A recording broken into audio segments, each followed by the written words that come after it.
One day, you're gonna die. I will too. So will everyone you've ever met. That truth is obvious, but largely ignored in our day-to-day lives. The central concept of this album is a prolonged fixation with that idea. This album is exceptionally depressing, but not even in the Elliott Smith way, or the Nick Drake way, or the Deaf Heaven way. This album feels like the man who thought he'd lost all hope, losing last additional bit of hope he didn't even know he still had. The sadness and despair of this music isn't like a breakup or a lost job. It's a deeper existential depression. This album is for listeners who are so down bad that they've fallen through the ground, traveled through the core of the earth, shot back out the crust of the other side, and are charging towards the sun. Deathconsciousness is the Dark Souls of internet core albums. But beyond that, this album also embodies a particular philosophy, which is part of why I think it's so interesting, and that's why I'm talking about this album right now. The sound of this album is basically unlike anything else. Internet music aficionados have slapped some genre labels onto it, and the music critic Piero Scaruffi has described it as an unlikely hybrid of My Bloody Valentine's shoegaze pop, Joy Division's dark punk, Godspeed You Black Emperor's post-rock, Nine Inch Nails' industrial dirges, and The Swans' proto-doom.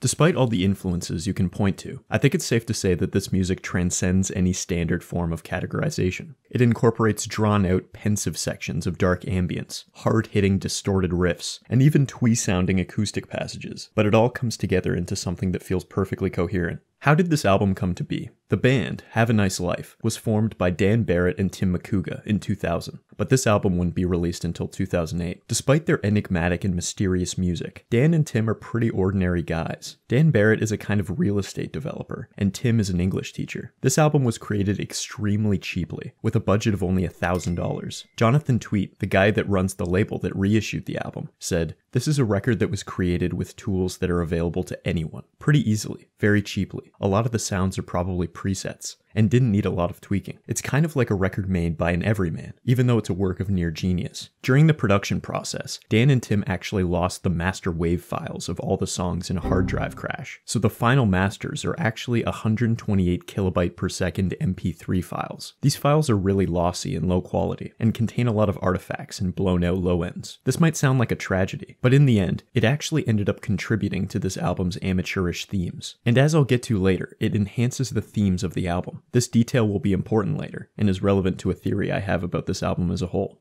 Stay tuned. When this album was first released, it was largely ignored, but over time it developed a cult following on the internet, on places like Rate Your Music and Mew. People were absolutely enamored with its sound, and its depressive nature really resonated with the relatively sheltered condition of people who browsed internet forums at the time. But I think the biggest factor that caused people to start appreciating this album is its striking cover. At the time, there were no TikTok music recommendations. Anthony Fantano wasn't as present in the culture as he is now, and you didn't have algorithms giving you an endless stream of things to check out. These were the Stone Ages. The way people discovered and shared music on the internet was mostly text and image based. I still remember seeing the Deathconsciousness album cover for the first time, and knowing that I absolutely needed to check it out. The neoclassical style of the painting they used on the cover gave it this aura of venerable prestige. The way in which it's zoomed in also obscures the face of the subject, drawing the viewer in to wonder what this is all about. That kind of darkness and mystique was the perfect storm to create a viral album on the internet underground. The original unedited painting is The Death of Marat by Jacques-Louis David. It was one of the most famous images from the French Revolution, and depicts the murdered revolutionary leader, Jean-Paul Marat. At the time, Marat was confined to a bath due to a skin disorder, and was assassinated by Charlotte Corday, a sympathizer of the Girondins, a Jacobin political faction that Marat had some beef with. In a Reddit AMA, Dan Barrett claimed that he used this image for the cover, quote, "because I thought it looked cool, mostly." And cool it does look. It perfectly captures the somberness of the album. The physical release of the album also came packaged with a 75-page booklet, documenting the life and teachings of the 13th century Italian writer and religious figure Antiochus. This book, along with the lyrics and musicality, is what informs the philosophy of this album. In the opening preface, we literally get a description of the concept of death consciousness. Knowing that an individual death is meaningless, any individual death, especially your own, that you are not a person, but a statistic, and noticing more each day the countless deaths that occur around you, of other people, of animals, of insects, of the sick and infirm, of accident victims, of plants ripped from the earth, and worms crushed beneath the blades of plows, of authors in their rooms, scribbling out desperate words in the backs of books no one will ever read, even the shattering of molecular bonds, the disintegration of atomic structures, happening in every moment, millions in each nanosecond, everywhere. This is death consciousness,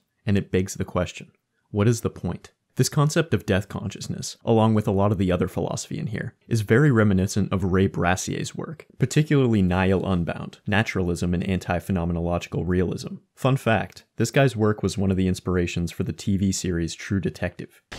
Just want you to stop saying odd shit, like you smell a psychosphere or you're in someone's faded memory of a town. Just stop. Ray Brassier's thought is often described as transcendental nihilism. Now, it's important to mention that there aren't actually a lot of nihilist philosophers out there. Even Nietzsche, who most people associate with nihilism, was actually more concerned with staving it off as a threat. But Brassier actually embraces it. For him, the universe is inherently devoid of meaning and founded on absolutely nothing. One of the concepts he deals with is extinction. Not only will everyone die, but everything will die. In Nihil Unbound, he writes, "Sooner or later, both life and mind will have to reckon with the disintegration of the ultimate horizon, when roughly 1 trillion years from now, the accelerating expansion of the universe will have disintegrated the fabric of matter itself, terminating the possibility of embodiment. Every star in the universe will have burnt out, plunging the cosmos into a state of absolute darkness and leaving behind nothing but spent husks of collapsed matter." This emphasis on extinction, in my view, is perfectly analogous to death consciousness. This dark truth is largely ignored, but for Brassier, it's centrally important because it's the inevitable fate of existence. Returning to the booklet, the framing device for this is that Dan and Tim have contacted an anonymous author to write an introduction to Antiochian history. They assured him that this would not be read by many people because they didn't think their album would be very successful. "We're playing songs in a dead genre about believers in a dead religion," Tim said. "Who's gonna listen to that?" A lot of the details are lost to time, and most of the text is a result of translations and reconstructions of what's left. This detail is relevant to a theory I have about this album as a whole. The story begins with Antiochus entering Rome for the first time. He was immediately consumed by the city, which was the undeniable center of the world at the time, mesmerized by the sheer weight of the human presence around him. At only 10 years old, he foretold the deaths of a few Roman townspeople by hanging out with gore crows. They told him that 15 villagers would plummet to their deaths off of a jagged cliff, the Via Pravare. The villagers formed a search party to track down the bodies, exterminating any crows they could find along the way. Eventually, they located the Congress of Crows, a kind of animal political organization. The villagers rushed at them with knives and shovels, torches and nails. The crows suddenly evaporated into the sky, and there were so many of them that they blocked out the sun. In the darkness, the villagers fell off the cliff. I think there's a pretty straightforward interpretation of this story. The irony that the villagers searching for the bodies ended up being the villagers prophesized to die conveys the theme of the inevitability of death. The end is built into the beginning.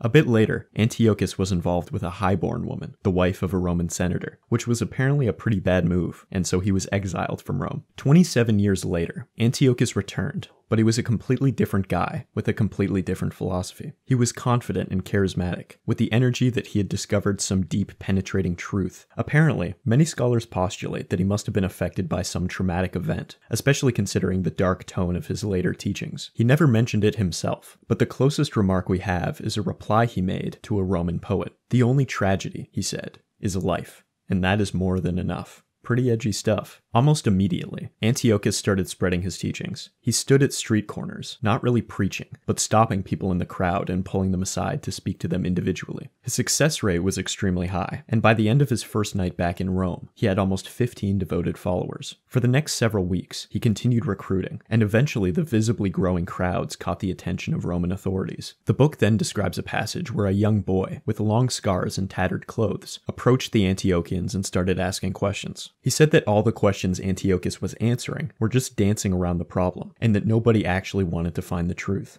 "Why has no one said the words that we all long to hear, when you are restless, and your heart cannot stop pounding inside your chest and be set free of its relentless tasks of the prison that is your life, to which you enslave all the parts of your body?" Cassius, a doctor and Antiochian, got angry with the boy, telling him, "You're only a crippled child. What question could you ask that I could not?" "He wants to know," Antiochus said, "what happens when we die." He continues to provide a long, sprawling, poetic account of death. Here are some of the highlights. There have been many that have said that death is like a deep sleep, but it is not peaceful and it is not restful. And the ones that have told you this seek only to make themselves feel better about what life is. But I do not care for your feelings, because your feelings are meaningless, completely and utterly meaningless. In one clean, perfect moment of absolute impenetrable nothingness, everything simply stops. Once you have the answer, your life is over. All of you here, if you have heard my voice then, your life is over. Your life is over, because you sought truth, and now you have it. Death is truth, and truth is death. The story continues when the Roman authorities were alerted to a disturbance in the city. There was a large crowd of people dancing, with their arms stretched up in the air and their heads bouncing back and forth. It was as if they were drunk, but they hadn't had anything to drink. They were Antiochians. In the center of the crowd was Marisa Giovan. Her head hung down on her knees, holding the hilt of a knife. The blade was driven into her neck so far that her fingers were exposed from the back. There was blood everywhere, but not a drop on anyone else. This event would go on to be seen as a miracle in Antiochianism, first beginning as a faith, and analogous to the resurrection of Christ. The Romans just saw it as a random murder, but the Antiochians saw it as the ultimate act of faith over rationality. This event relates to the Antiochian teaching of the Great Negation. There are two conflicting forces in the universe, not good and evil, but negation and life. Life is the animating power, giving everything movement. For humans, this is represented as rationality, or reason, the creative force of the human mind, constructing new ideas and bringing them into the material world. It's positive in that it increases the amount of entities in the universe. Life is contrasted with negation, the undoer, the force that ends creation and destroys what has been created. For humans, this is death, but it's also much more. Negation is when a theory is disproved, when a plant is uprooted, or when a relationship is ended. It is the antithesis of life, the end of everything. For Antiochus, people inherently cling to rationality because it represents life. We inherently fear death, recoiling from it, and pretending it doesn't exist, desperately holding on to our sense of reason and justice to convince ourselves that negation won't affect us or the things we create. This detail will be important later, but this dichotomy is not in balance. Antiochus believed that negation is more powerful. It's far easier to destroy than to create. It's easier to kill than to give birth. Although the universe is in a state approximating balance, the scales are tipped towards negation. This means that eventually, the universe will be overcome by death, a mosquito swatted, a deer shot, a mouse taken by an owl. All of these are echoes of the great universal death that awaits all of us. As we die, so does all of existence. As we die, the concept of being dies. This asymmetry also has a parallel with one of Brassier's ideas. Later in the book, he criticizes Nietzsche's affirmation of life through eternal recurrence by pointing out this exact kind of imbalance. For however multifaceted our experience of joy may seem to us, our possibilities for physical pleasure, as well as for psychological enjoyment, can be demarcated within boundaries determined by a set of physiological and psychological constraints, which, however complex the interplay between neurophysiological and psychosocial dynamisms, cannot be assumed to be limitless. Yet when compared with our relatively restricted capacity for experiencing physical and/or psychological joy, the sheer depth and breadth of our capacity for woe, both in terms of our vulnerability to physical pain and our susceptibility to psychological suffering, appears nigh on unlimited. Our capacity for pleasure is limited. You can eat until you're satiated, but you can't eat forever. You can smell a rose, but your nose will become habituated to its scent. But we can always experience suffering. We're always vulnerable to it. As the writer Alda Puerta put it in 1995, consider the ways in which we may gain pleasure. Consider the ways in which we may be given pain.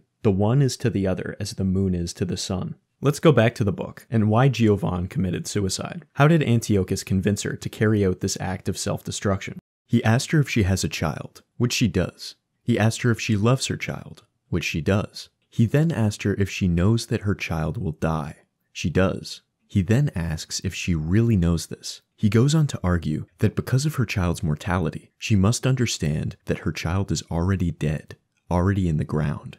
Pretty bleak stuff. The idea of being already dead because of our inevitable mortality is also reminiscent of this Nietzsche quote. Let us guard against saying death is the opposite of life. The living creature is simply a kind of dead creature, and a very rare kind. So this discussion is ultimately what led Giovan to commit suicide, setting off the sequence of events resulting in the formation of Antiochianism as a fully fledged cult. Shortly after Giovan's death, Antiochus was taken into custody, put in prison for roughly a month, and then released with no charges. The Roman authorities didn't really know what to do with him. Dozens of Antiochians came forward to testify that Marisa Giovan had killed herself, and Antiochus literally did nothing wrong. But at the same time, Marissa's family was actively seeking justice. The authorities were in a predicament. Antiochus suffered beatings and interrogations, but remained silent with a wry smile across his face. Eventually, his right hand had been crushed so brutally that it never healed, so the authorities figured that his stature among his followers was irreparably damaged. Nothing hurts a cult more than seeing their leader brought down to earth. At first, this kinda worked. The Antiochians no longer held public meetings, and Antiochus himself seemed to have disappeared completely from Rome. 3 months later, Rome saw the beginning of the Oxide Occulto, or secret massacres. In the Roman streets, in broad daylight, and in full view of everyone around, there were a series of brutal, seemingly random murders. In the end, around 40 people were killed with daggers. The Antiochians attacked in plain brown cloaks, and would dissolve into the crowd, discarding their robes and becoming anonymous in the masses of people. What followed was a mass panic, unraveling the very fabric of the city, but eventually the authorities tracked down a suspect, a young Antiochian, discarding a brown robe. During interrogation, he admitted that Antiochus himself had instructed him to carry out the murder, and all of this was part of an Antiochian initiation ritual. What followed was the years of lead and ash. There were mass arrests of Antiochians, with brutal interrogations revealing more names. The pressure was so intense that people accused others of being Antiochians simply to get revenge for their past grievances, like the Salem witch trials. Eventually, 4 years after arriving in Rome for a second time, Antiochus was apprehended and burned at the stake. Apparently, as he was burned, his ashes were scattered by a sudden powerful wind, covering the entire assembly, burning their eyes and mouths. The sheer amount of ash rising into the air was considered the final Antiochian miracle. At this point, Antiochianism faded into obscurity. Antiochians were either killed or forced to leave Rome. Some groups still existed, but it was mandatory to destroy all Antiochian writings, so the teachings became an oral tradition. A couple sects emerged during this time, but eventually faded away as well. The old traditions lie neglected, collecting dust in the obscurest of history's recesses. But then, history can reassert itself in our lives in unexpected ways, threads of causality stretching themselves across lifetimes to interfere with us, help us, or hurt us. Often, we're completely unaware of this. We don't see it happening until it's too late. People often talk about making history, but the truth of the matter is that we don't make it.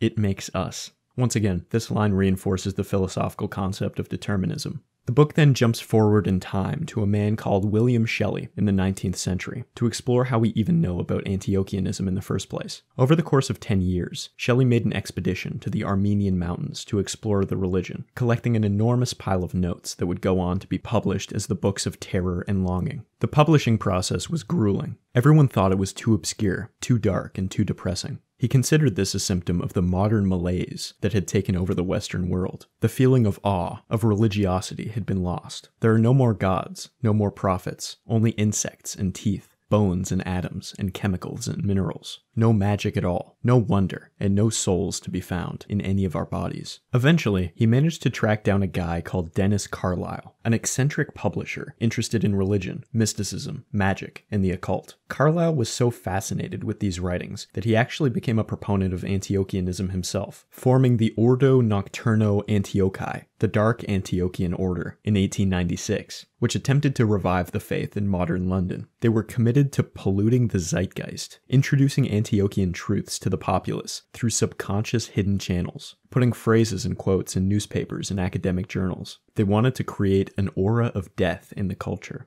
Years passed. Carlisle and Shelley grew distant, and modern Antiochianism fell back into obscurity. Shelley, having not actually believed in Antiochianism throughout his research, slowly descended into poverty, dissolved his personal relationships, and the public outright rejected his life's greatest work. He developed feelings of persecution and fear, analogous to those of the Antiochians he studied. He was in spiritual exile. He was being burned at the stake. "Life has rejected me," he said, "and I reject life. It is just as it is written. Antiochus would have been so proud."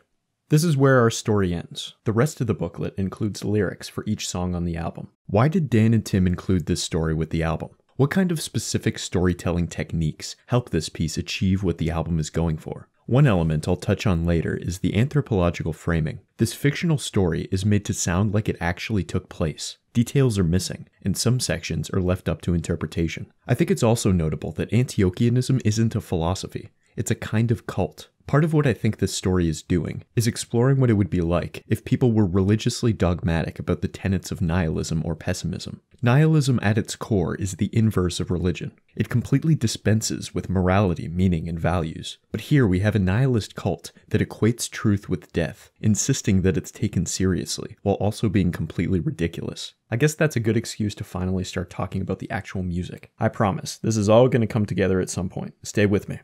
The album opens with the cryptically titled, "A Quick One Before the Eternal Worm Devours Connecticut." I still don't really get what they meant by this. Connecticut seems like an obvious reference to the state Dan and Tim hail from. Someone on Genius drew a comparison to Christianity and Judaism, with the concept of the eternal worm representing the end times for humanity, but I couldn't find much in the way of supporting evidence. I'm also not personally very familiar with the Bible. The song itself is an ambient instrumental piece, with repetitive guitar arpeggios dancing over top of dark synths swelling in the background. This meditative introduction transitions into what might be the hardest hitting banger on the entire album, Blood Hail. You're immediately hit with pounding distorted drums with a dark electric guitar riff. The lyrics of the song can also be subject to analysis. There's a number of references to one of the Antiochian lectures from the booklet, sometimes even word for word. The primary theme of this song is the indifference of humanity. I'm watching all the stars burn out, trying to pretend that I care. The stars in the night sky are constantly in the process of slowly burning out, where the hydrogen fuel will eventually reach its end, leading to the death of the star. Due to light speed, we're looking back in time when we stare at the night sky. As the narrator is staring at the stars, he's effectively watching the process of death, but doesn't seem to care. But I didn't, no one ever does.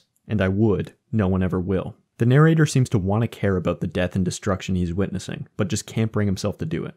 Can't you see it's all flown out of my hands? Here, we have a reference to a narrative that will come up later, and essentially serves as a creation myth in Antiochianism. A hunter is firing a flurry of arrows at God. The arrows are both out of his hands physically, but also metaphorically. At this stage, he has no control over the outcome of the fight, and he just has to wait and see if he's successful.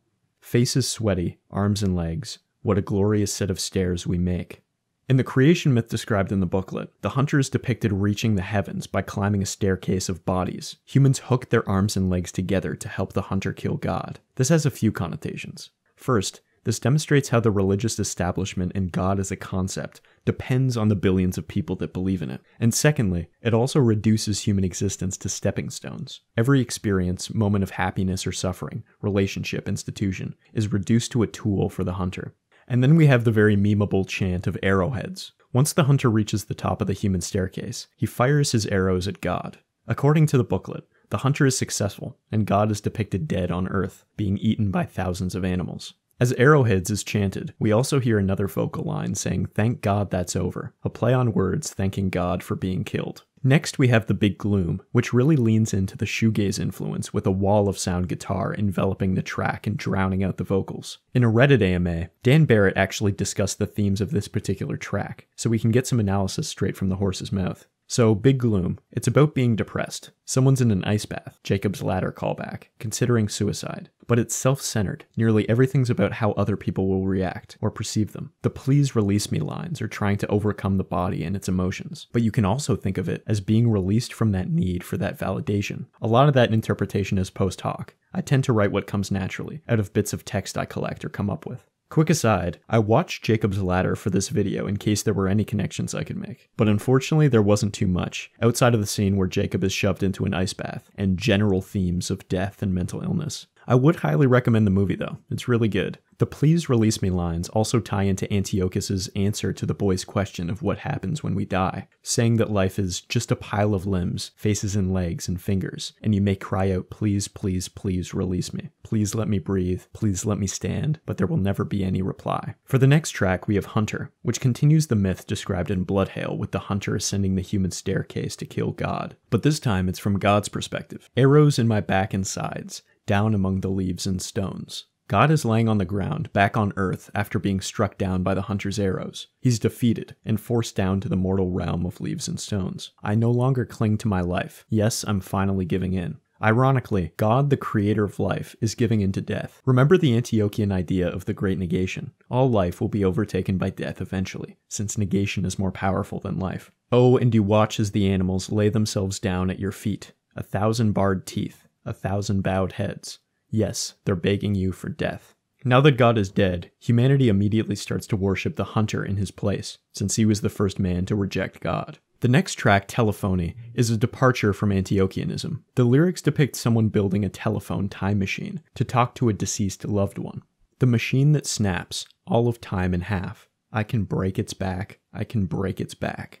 Instead of just manipulating time, we have the more visceral language of breaking its back. The narrator despises time, as if it's a force of evil marching forward. Time is something to be conquered, rather than just disobeyed, almost in an act of vengeance for taking away his loved one. The song is particularly poignant with context. At the time of this album's creation, Dan Barrett was grieving the death of his father, and a lot of the dark themes on this album are related to this traumatic event. Following that song, we have Who Would Leave Their Son Out in the Sun. The narrator is dealing with an intense apathy and existential anxiety. What point is there in pushing on, when all you push against is a brick wall? This is reminiscent of a passage in Dostoevsky's Notes from the Underground, where the protagonist conjures a similar metaphor, but with a bit of a different attitude. Of course I cannot break through the wall by battering my head against it if I really have not the strength to knock it down, but I'm not going to be reconciled to it simply because it is a stone, and I have not the strength. And we also have some religious imagery happening in the lyrics here. Everyone spends some time on the cross. I just want to make sure it's not a total loss. The narrator is drawing a comparison between his suffering and Jesus on the cross, hoping that what he's experiencing will be worthwhile in the end. We have a similar religious connotation with the title of the song, Who Would Leave Their Son Out in the Sun. Next we have the song There Is No Food, an instrumental piece that was originally titled This. That's not the actual title of the song. And according to Dan Barrett's blog, it's about starving to death on some kind of atom-blasted moonscape. Musically, this is another enveloping ambient piece like a quick one, but with a plodding spaceship-like beeping sound that reminds me of Ladies and Gentlemen We're Floating in Space by Spiritualized, presumably to convey that sense of being trapped on the moon. At this point, we transition into the second phase of the album. All the tracks up until this point constitute the first part, The Plow That Broke the Plains, and the next section is titled The Future. This new part opens with one of the biggest bangers on the whole album, Waiting for Black Metal Records to Come in the Mail. We're presented with an eerie ambient soundscape to start the track, and at the 1 minute 20 second mark, we're hit with a pounding drum pattern and an absolutely killer guitar riff. Let's look at some of the lyrics. What has become of all of us, all ceilings, all skies, is that the stars can swim 1,000 dark miles before they ever see the floor again. In a similar way to Bloodhail, the narrator is focusing his attention on the night sky, and how the starlight we observe from the Earth left the stars a really long time ago. This sense of the scope of the universe is relatively new in human history. Our knowledge of the universe and human existence is constantly changing over time, with our old conceptions being rejected in favor of new theories. This ties back to the concept of the Great Negation, relating to not only death and destruction, but a theory being disproved. 1,000 tiny lives disappear into the black stretch. And I guess I thought I'd feel something, but I didn't. But I didn't. Yes, that's a myth. This is also a similar sentiment to Bloodhail, capturing the apathy towards death. 1,000 tiny lives are disappearing into the black stretch. This conveys the concept of death consciousness from the booklet. You're not a person but a statistic, and noticing more each day, the countless deaths that occur around you. The narrator thought he would have a stronger emotional reaction to this, but he didn't. The compassion he thinks he's supposed to feel towards other humans is a myth. There's no air anywhere. It's all money now. Wouldn't you do the same? These lines also allude to the machine of corporations, destroying the environment and life itself to maximize profits. The narrator seems to have a fairly cynical attitude towards this, asking, wouldn't you do the same, implying that this structure is almost inevitable. The next track is my personal favorite on the album, Holy Fucking Shit 40,000. The song opens with the sound of the Rock 1 melody preset on the Casio VL1. And then they layer an acoustic, almost twee-sounding guitar and vocals. This continues for a while until some huge reverb-soaked keys come into the mix, shifting the emotion from soft and bittersweet to intensely dramatic. Finally, at the halfway point in the track, we're hit with a crushing climax. A loud guitar riff plays synchronously with a blown-out pounding kick drum that makes me feel like I'm being repeatedly punched in the chest. After this culmination of emotion, the music dissipates back into a marching band-sounding drum pattern that fades back to the guitar strumming from the beginning. This song also has a lot to unpack philosophically. Let's look at the title. One interpretation is that 40,000 is roughly the amount of annual suicides in the United States. Holy fucking shit. But another interpretation is that it's in reference to the board game Warhammer 40,000, which is set in a distant dystopian future where humanity is collapsing. This might sound like a random cultural reference, but it actually ties in pretty aptly to the philosophy of the lyrics. Everything you do is planned out in advance, and the stars push their dark wills down on you. Right off the bat, we have some references to determinism, the philosophical idea that we have no free will. Every thought, action, or emotion we experience is just the complex result of our genetics, our upbringing, our neurochemistry, our endocrinology, and so on. We have no freedom to choose for ourselves. We're like pieces in a board game. And wolves all tear themselves apart better in packs. It's just a function that we will have to work on through. We're machines that eat and breathe and look really cool. You're reacting just the way I thought you would. The narrator continues talking about determinism, describing the cruelty of nature in terms of cold mathematical calculation. All animals, including humans, are seen as just machines, with their actions determined in advance and carried out automatically. The narrator can predict any reaction because it was all predetermined. And I've replaced my heart with metal parts, and I'm working out just fine, but I can't get it to start. We're machines that breathe and weep and look really good, trained to kill. Here we have the concept of robots and metal parts as a metaphor for the cold, unfeeling determinism. His situation is working out just fine, but he can't get his heart to start. The narrator is associating his apathy, which was described at length in previous songs, with this determinism. Send me back in time and I'll bring us back in line. Just tell me whose mother I have to kill. This references the 1984 film The Terminator, where Arnold Schwarzenegger plays a robot assassin sent back in time to kill Sarah Connor, the mother of the future leader of the human resistance in the human-cyborg war. This further establishes the robot metaphor for determinism. I'm fine like I've always been, and I don't remember when my conscience wasn't acting up again. This ties into some of the uncomfortable conclusions you can draw from a deterministic view. Conscience, regret, praise, or blame don't make sense when we can't freely choose our actions. Next we have the future, another instrumental cut with loads of guitar feedback and slow drums. After that, we have Deep Deep, a fast-paced Joy Division sounding track, which continues to broaden the philosophical view this album takes. These atoms are liars. They do not realize, and we can't blame them, art as a means of escape. They don't see the downside. Physicalism is a monist metaphysics, suggesting that all that exists is matter and its physical interactions. Without God, souls, or even anything beyond matter, there is only the cold, calculating nature of the physical world. Physicalism also lends itself to the determinist view described earlier. How do we reconcile our deaths? We better figure it out before long.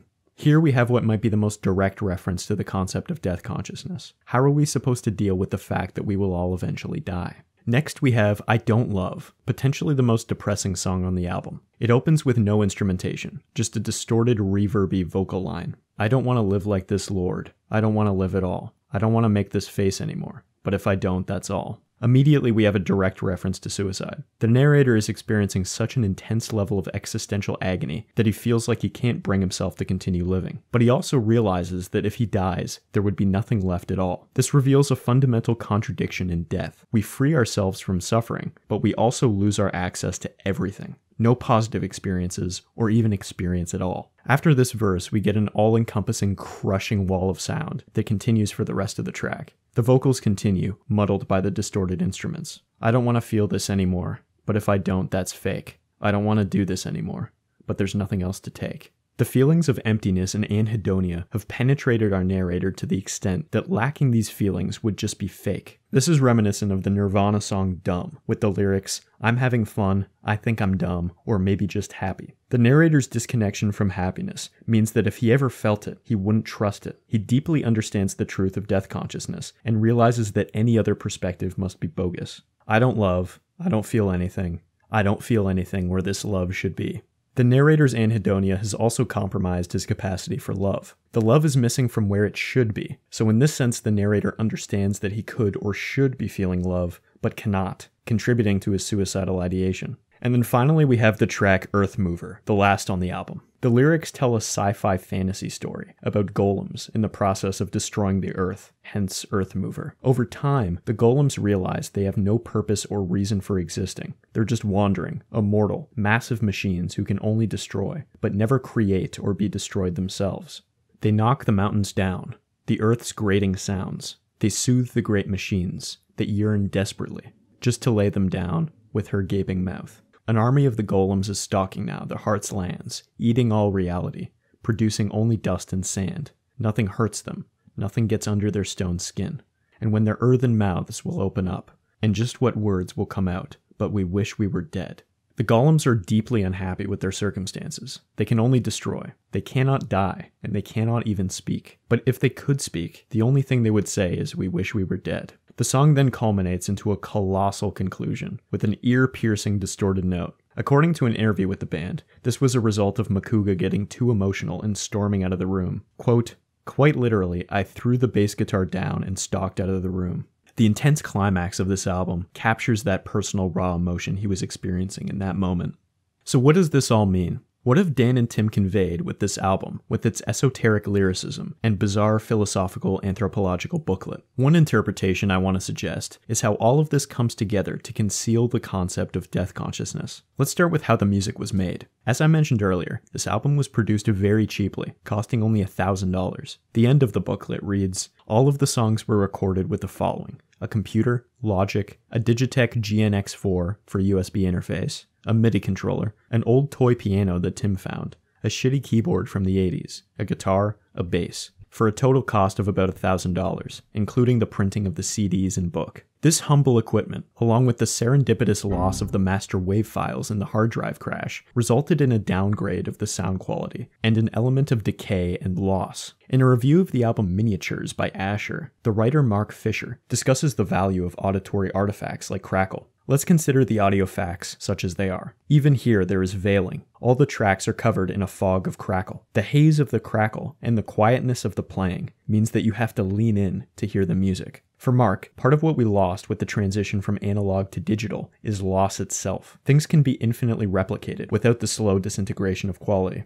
But Deathconsciousness is one of the most conspicuously distorted and foggy albums I've ever heard. The distortion makes me feel like I've stumbled into a dark world where I shouldn't be, which parallels the anthropological framing of the booklet. There's this sense of uncovering some secret mystery. The shrouded obscurity of Antiochianism in the booklet is the same as the distorted textural obscurity of the record's sound. You can't really hear what the vocals are saying most of the time, aside from some lines like arrowheads, so you have to lean in to hear them, or go read the lyrics on Genius or something. The fact that this music resides in the internet underground enhances this feeling as well. I found this album in the same way many others found it. Charts on relatively obscure websites like Mew or Rate Your Music. My interpretation is that all of this, intentionally or not, serves to create this sense of uncovering a secret dark truth. The truth of the death consciousness concept itself. The 1973 book, The Denial of Death by Ernest Becker, explores how humans contend with their knowledge of their own mortality. For Becker, humans operate in two domains, the physical world of objects and our own bodies, and the symbolic world of meaning, culture, and civilization. We use this symbolic world to repress our knowledge of death, chasing heroism, self-esteem, and trying to cultivate personal character in order to transcend the expiry date we all have. In an interview about the album on Scene Point Blank, Dan said, "Death Consciousness is very closely tied to what was going on in my life at the time of its recording. It emerged naturally from my writing. It's the opposite of the predominant cultural attitude towards death in the West, namely that we should pretend that it doesn't exist. It does exist, and for a long time it was all I could think or talk about. That naturally influenced the music, lyrics, and even the packaging. The world depicted by Death Consciousness sees through the illusions that people use to deny death that Becker described. Even if our life's work, achievements, or cultural artifacts stay relevant beyond our lives, that doesn't make us immortal. As Brassier urged us to recognize, the heat death of the universe will wash everything away. And even beyond that, the world of death consciousness is deterministic. There is no free will. We meander through life from birth to death as if we were on a conveyor belt. In the same way that we constantly repress our knowledge of death, the distortion of the music, the masked vocals, the obscurity of Antiochianism, and even the underground nature of the album obscures death consciousness. I hope I persuaded you that this album and everything surrounding it is a work of genius. Death Consciousness is a piece of art that not only expresses emotions, but a comprehensive philosophy consistent with those emotions. Do I personally align myself with the philosophy expressed here? No, not really. I think this verbose meme is pretty much the silver bullet to Antiochianism or transcendental nihilism or whatever. We are not born to die. Does a book begin just to finish? Does a song open with a beautiful chord purely to end? Yes. We are born with the inevitable fate of death, but that is merely the final act of the play. We are born to love, be joyous, to move, learn, cry, and feel. We are in fact born to live.